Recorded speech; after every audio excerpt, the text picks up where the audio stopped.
Olá, bem-vindo ao canal. Eu sou Jaime Roure. O caso de hoje aconteceu na cidade de Mogi das Cruzes, interior do estado de São Paulo, em novembro de 2011. Se você não é inscrito no canal, se inscreva, dê um joinha e ative o sininho para que você seja avisado sempre que postarmos um vídeo novo aqui no canal. E compartilhe esse vídeo para as pessoas que você acha que irão gostar. Isso ajuda muito o canal a crescer e nos incentiva muito a fazer mais vídeos novos para vocês.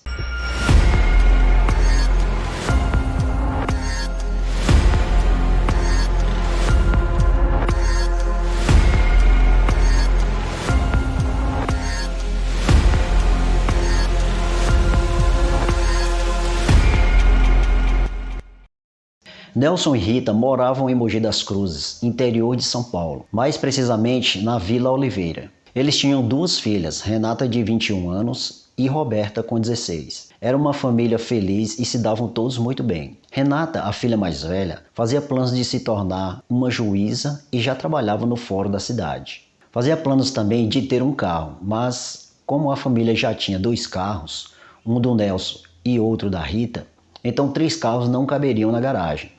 Foi aí então que decidiram comprar uma outra casa com uma garagem maior. Decidiram então pôr à venda a casa atual, mas antes disso teriam que fazer algumas reformas. Então o Nelson chamou um velho amigo conhecido seu para fazer essa reforma, um homem chamado Antônio Carlos Rodrigues Silva Júnior. O Nelson chamava ele de Júnior, mas era mais conhecido ali na região pelo apelido de Tartaruga. O Tartaruga tinha 30 anos de idade na época e já era bem conhecido e amigo do Nelson e da sua família, já fazia 15 anos. Consideravam o Tartaruga como se fosse um membro da família, tanto que era o Nelson que pagava a faculdade dele, de engenharia civil. Enfim, o Tartaruga ficou encarregado de fazer toda a pintura da casa. No dia 11 de novembro de 2011, a imobiliária ligou para o senhor Nelson e sua esposa Rita, chamando-os para conhecer uma nova casa que talvez eles se interessariam. Ficou combinado então que às 18h30 naquele mesmo dia, ele e sua esposa estariam na imobiliária para conhecer a tal casa. Pela manhã, por volta das 9 horas, o pintor Tartaruga chegou para fazer a reforma.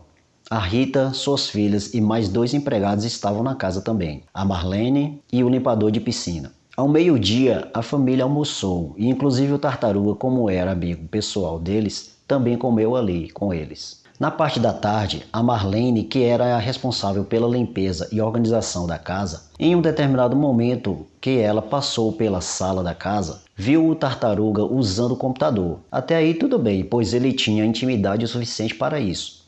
Só que naquele momento ele estava vendo um site pornográfico. A Marlene viu aquilo e estranhou esse comportamento.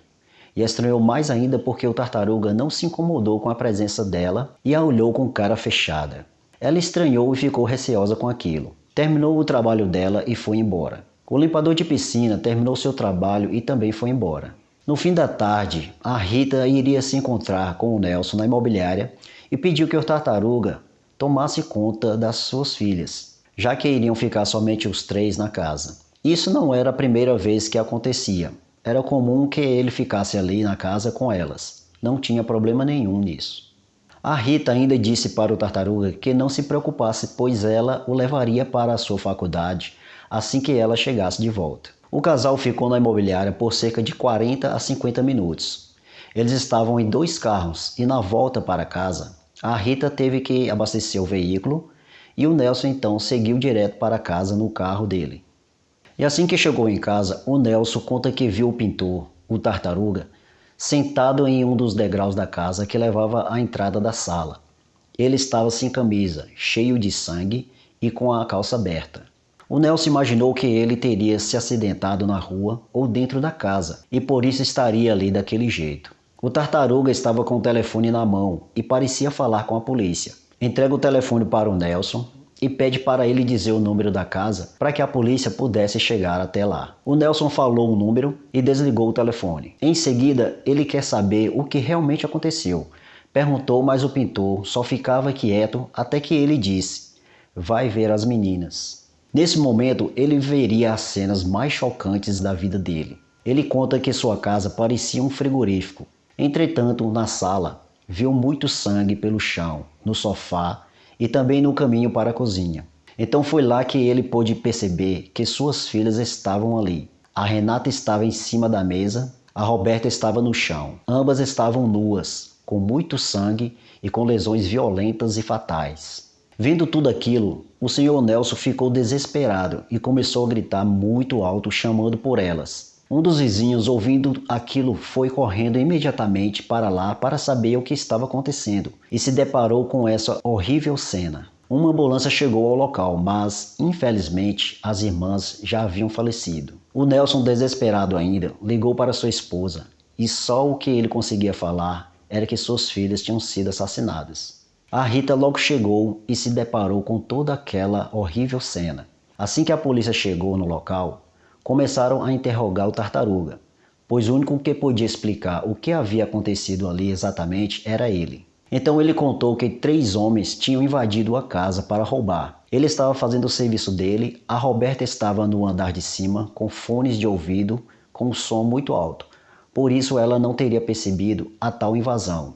E a Renata estava na cozinha. O Tartaruga disse então que entrou em luta corporal com os 3 homens e que levou algumas facadas no braço e na barriga. Nisso, os homens entraram e atacaram a Renata, que gritou, e assim a Roberta pôde ouvir. Tirou os fones e desceu as escadas para saber o que estava acontecendo, quando foi também atacada. Os homens foram embora então depois disso, e o Tartaruga ligou para a polícia para pedir ajuda quando o Nelson chegou. Mas essa história não foi muito convincente para a polícia. De fato, haviam muitas facas espalhadas pela casa. O Tartaruga realmente tinha ferimentos causados por objetos cortantes, mas não havia sinais na casa de que alguém estivesse invadido ou passado por ali recentemente. Nada foi roubado na casa. As meninas estavam nuas e ele, o Tartaruga, estava com a calça aberta. Então tudo isso levou a polícia a suspeitar que o Tartaruga seria o real criminoso nessa história. Assim ele foi levado para prestar depoimento, o que durou 6 horas, onde a polícia pediu para que ele contasse a história completa mais uma vez. Inconsistências foram encontradas. Quando então, sob a presença de um juiz e do seu próprio advogado, ele confessou o crime, dizendo que foi ele mesmo que tinha matado as meninas. Porém, ele negou ter cometido violência sexual, mas laudos médicos comprovaram que, de fato, elas foram abusadas sexualmente por ele no dia de suas mortes. Após ser preso, alegou ainda ter problemas psicológicos e que no momento do crime ele teve um apagão, não se recordando de como tudo aconteceu de fato, como se outra personalidade possuía o seu corpo e o dominasse, fazendo todo o mal que fez às meninas. Contudo, a polícia entendeu que naquele dia ele agiu normalmente com os pais das meninas. Fingiu estar tudo bem e, sabendo que o Nelson e a Rita tinham confiança nele, se aproveitou disso e, estando a sós com elas na casa, as visualizou como objetos sexuais, concentrando assim o seu desejo. Mas, como não teve reciprocidade, resolveu forçá-las a ter relações sexuais com ele para depois matá-las. O julgamento, que durou cerca de 8 horas, só aconteceu 3 anos depois, em 2014. Antônio Carlos Rodrigues Silva Júnior, o Tartaruga, foi condenado a 57 anos de prisão por homicídio triplamente qualificado e estupro. Com bom comportamento, ele pode ser solto assim que cumprir 1/6 da pena. Lembrando que no Brasil, ninguém fica mais de 30 anos preso na cadeia. O Tartaruga demonstrou ser uma pessoa fria e em nenhum momento demonstrou arrependimento durante todo o processo de julgamento e prisão. O Sr. Nelson achou que a pena foi muito branda, já que ele findou a vida das meninas e alterou para sempre o destino de uma família que era feliz. Ele acha que, no mínimo, a pena deveria ser prisão perpétua, já que a gente não tem pena de morte no Brasil. O Nelson e a Rita se mudaram para o Nordeste por não conseguirem sequer estar na cidade, porque eles lembravam delas em todos os locais que eles costumavam frequentar. O Nelson diz que acredita que se o vizinho não tivesse chegado naquele momento que ele gritou chamando as meninas, o Tartaruga provavelmente também o teria matado para reforçar a sua versão da história de uma tal invasão. E você, o que achou desse caso? Comente aqui se você já conhecia ou se mora próximo à região de Mogi, ou se conhece algum caso parecido. Obrigado por assistir até aqui. Te vejo no próximo caso. Até lá!